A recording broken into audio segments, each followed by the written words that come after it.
यह देख करके सिर्फ डर ही लग रहा है। हाँ, फिजिक्स का बोर्ड बड़ा खतरनाक होता है यार, आपको पता है ये बात? तुम्हें भी डर लग रहा है? हाँ, मेरे को भी थोड़ा सा लग रहा है कि अब बच्चों को बोर्ड से पहले पूरे साल भर बोर्ड का सोचते नहीं है। एग्जाम से जस्ट पहले भाई साहब हालत टाइट होती है। हाँ, और सबसे ज्यादा फिजिक्स केमिस्ट्री मैथ से ज्यादा होती है इंग्लिश में। हाँ, कि इंग्लिश का पेपर कैसे देंगे। यस। अच्छा, कितने बच्चों को फिजिक्स के बोर्ड का पेपर का अंदाजा नहीं है? 12वीं क्लास का, 10th क्लास का तो मेरे ख्याल इजी ही होता होगा। ठीक है, अब तो बहुत टाइम हो गया देखे हुए। लेकिन आई होप मतलब इजी ही होता होगा, है ना? हम लोग भी पढ़ रहे थे तो उस समय मतलब स्ट्रेस तो हम लोग लेते ही थे, लेकिन ज्यादा कठिन नहीं होता था, डुएबल होता था। लेकिन 12वीं क्लास पता है? अरे वाह, ये बहुत जरूरी इंफॉर्मेशन है। 12th क्लास का बोर्ड आपका कठिन आता है, 12th फिजिक्स। ठीक है, मतलब टफ ही बोलते हैं इसको। हाँ, इजी नहीं बोलते या मीडियम नहीं बोलते, इसको सीधे टफ ही बोलते हैं। क्या बात कर रहे हो सर, एडवांस ऐसा थोड़ा ना आ जाएगा। एक्चुअली में लिखना पड़ता है। हाँ, लिखना पड़ता है, बस बात ये है। ठीक है, देखा जाए तो जेईई मेंस लेवल का है, कुछ कुछ अच्छे सवाल भी पूछते हैं वो लोग। ठीक है, जेईई मेंस से थोड़ा ऊपर ही बोलूंगा मैं। अगर फिजिक्स का बोर्ड का टफनेस लेवल देखे एग्जाम के प्रेशर को कंसीडर करते हुए, बाहर बैठ करके तो चौधरी बनकर बोल ही सकता हुआ है, सब पढ़ाया हुआ है। एग्जाम में थोड़ा सा स्ट्रेस होता है बच्चों को, क्योंकि एग्जाम टेम्परामेंट और बाहर से बैठ करके ज्ञान देने में बहुत अंतर होता है, तो इसको टफ कैटेगरी ही डाला जाता है। ठीक है, हाँ, स्टेट बोर्ड इजी है कंपैरेटिवली। हाँ, स्टेट बोर्ड इजी है। अगर आप देखें तो फिजिक्स का पेपर जो बोर्ड्स का है, जेईई मेंस से ऊपर आपको मिलेगा। फिजिक्स के लिए मैं अगर आपको बात बोलूं तो ये आपका जो बोर्ड्स है ये जेईई मेंस से ऊपर मिलता है, और ऑब्वियस सी बात है एडवांस से तो नीचे ही होता है। लेकिन यस, आपकी तैयारी अच्छी होनी चाहिए, तब जाकर के आप एक अच्छा स्कोर ले पाते हैं। और ये मैटर इसलिए भी करता है क्योंकि 75% क्राइटेरिया है सीबीएसई बोर्ड वाले बच्चों के लिए कि भैया इससे नीचे गिरोगे तो फिर दिक्कत है। मैथ्स का पेपर आई थिंक इजी आता है, क्योंकि मेरे तो स्कोर हो गया था मैथ्स में बहुत आसानी। मतलब मेरे को मैथ्स इतनी आती भी नहीं थी, आखिरी के 7 दिन, हमारे 7 दिन की छुट्टी थी, 7 दिन में पढ़ा था भाई साहब, 99 मार्क्स आ गए थे। हाँ, इजी होता है मैथ्स का, एनसीईआरटी बेस्ड। अब मेरे को ट्रेंड नहीं पता, हमारे टाइम पे तो पूरा एनसीईआरटी से आता था मैथ्स का। केमिस्ट्री का भी थोड़ा बहुत एनसीईआरटी ड्रिवन होता था, लेकिन उतना ज्यादा नहीं था। लेकिन मैथ्स तो प्रॉपरली एनसीईआरटी से आती थी। हाँ, यूपी बोर्ड वालों का भी ठीक है, मतलब मैं ये नहीं बोलूंगा कि बहुत इजी है, बहुत मीडियम है।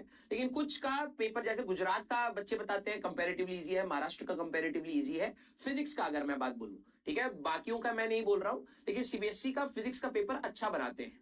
यस। हाँ, जेईई या नीट में है सिलेक्शन का दम और फीस। आ जाओ भाई, चलिए भाई, हाँ स्टार्ट किया जाए। तो अगले साल तैयार रहिएगा बेटा, क्योंकि ये कठिन इसलिए भी होता है क्योंकि आप 2-3 चीज, अभी जेईई मेंस से बच्चे निकले हैं, तब तक प्रैक्टिकल्स आ जाएंगे कुछ स्कूलों में, फिर आपका बोर्ड्स आ जाएगा, फिर आप एक अलग पैटर्न के एग्जाम की तैयारी कर रहे होते हैं, फिर अचानक से 10-12 दिन के बाद ही 15 दिन का मैक्स टू मैक्स ब्रेक मिलेगा, फिर अचानक से जेईई मेंस आ जाएगा, और फिर उसके बाद 1 महीने का आपको गैप मिलेगा, और फिर एडवांस आ जाएगा। तो बैक टू बैक बहुत पैटर्न चेंज होता है। आपने स्कूल में प्री बोर्ड्स दिए, ठीक है, दिसंबर और जनवरी के स्टार्टिंग में, फिर अचानक से ऑब्जेक्टिव अप्रोच आपको साइमल्टेनियसली देनी पड़ेगी जेईई मेंस के लिए, फिर अचानक से आपको सब्जेक्टिव अप्रोच, फिर अप्रैल में आपको ऑब्जेक्टिव अप्रोच, और फिर कोर क्रिटिकल थिंकिंग की अप्रोच। तो बहुत ज्यादा फ्लक्चुएशंस आते हैं, और जो बच्चे बहुत एक प्रकार की तैयारी करते हैं, जैसे या तो आप सिर्फ ऑब्जेक्टिव सॉल्व करते हो, या तो आप सिर्फ सब्जेक्टिव सॉल्व करते हो, या फिर आप सिर्फ एडवांस सॉल्व करते हो, तो वो बच्चे भी फंस जाते हैं। तो आपको एक बहुत होलिस्टिक अप्रोच से ही अपनी 12वीं को, खासकर फिजिक्स को तैयार करना चाहिए। तो वो तो चलिए अगले साल है, तो आप लोगों को अपडेट मिलता ही रहेगा। यस, हाँ, गुड इवनिंग, गुड इवनिंग भाई, आ जाओ आ जाओ। अब देखो, सारे बोर्ड्स का मैं नहीं बात करूंगा, आपको अपने अपने बोर्ड्स का देखना है। हाँ, लेकिन ये सीबीएसई का सिलेबस मेजॉरिटी जेईई से मैच करता है, तो उसके हिसाब से मैंने आपको बता दिया है। ठीक है, हाँ, और ये बात भी मैं आपको बता रहा हूं, अगर आपको क्लास में जो चीज पढ़ाई जाएगी, आज भी कई बच्चों का, जैसे स्टेट बोर्ड्स में एक बच्चे का गुजरात का था और महाराष्ट्र का, आई थिंक हो चुका है उनका पेपर, उनका मैसेज मैं आज लक्ष्य वाले बच्चों से मिला था। ठीक है, कल फिजिक्स का पेपर है, तो मैं ऑल दी बेस्ट बोलने गया था उनको।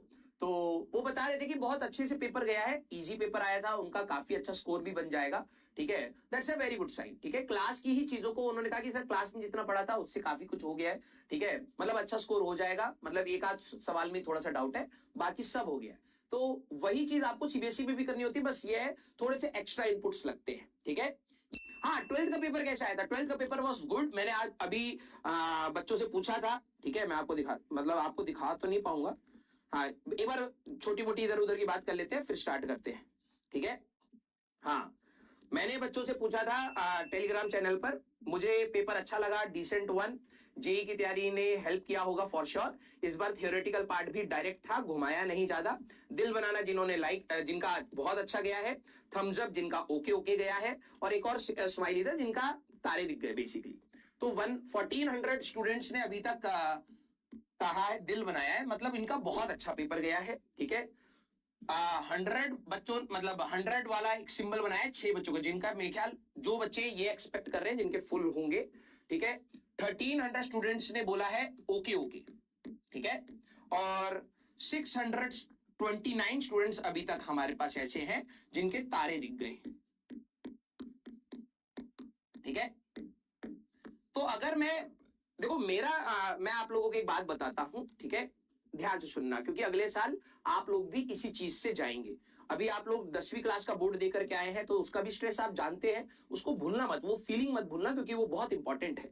ठीक है, ऑल्दो हम लोग जेई की तैयारी करते हैं, पूरे बैच में हम लोग जेई की तैयारी करेंगे, लेकिन जो हम लोग आपको पढ़ाएंगे वो आपके बोर्ड्स में काम आता है।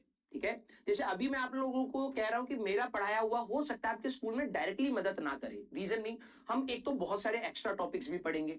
ठीक है, जो आपके स्कूल में नहीं कराते, क्योंकि 11वीं क्लास में कोई अकाउंटेबिलिटी शायद नहीं रहती है टीचर्स की, इसलिए वो टॉपिक मिस कर देते हैं। 12वीं में तो बोर्ड्स पूछेगा, तो कराना ही पड़ता है।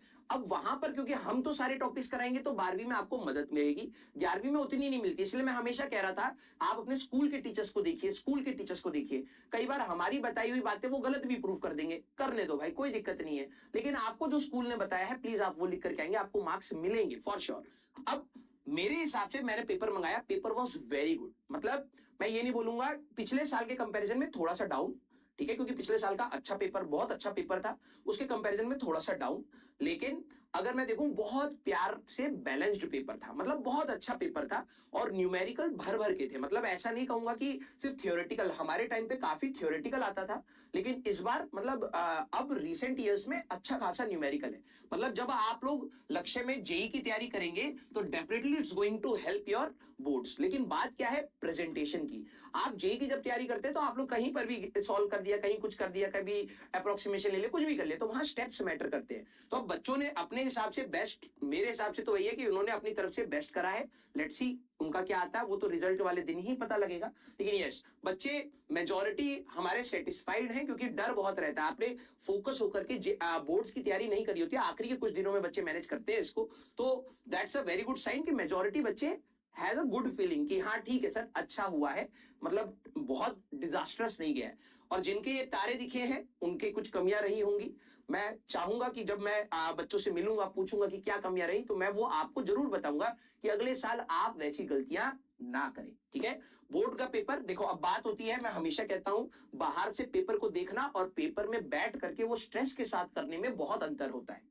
बाहर से बहुत लोग ज्ञान दे देंगे कि भाई पेपर मीडियम था, अगर बाहर से कोई बंदा पेपर मीडियम कह रहा है, दैट मींस पेपर एग्जाम के फॉर्म में, जब आपको 3 घंटे में लिखना है, आपको हैंडराइटिंग मैनेज करनी है, आपको पूरा डेटा लिखना है, बहुत सारी चीजों को पैरामीटर्स के हिसाब से करना होता है, तो वो कहीं से प्लस हो जाता है ना। अगर पेपर इजी है, एग्जाम के प्रेशर में हो सकता है वो इजी से प्लस हो जाए, मतलब मॉडरेट साइड चला जाए, आपको थोड़ी सी दिक्कतें आए।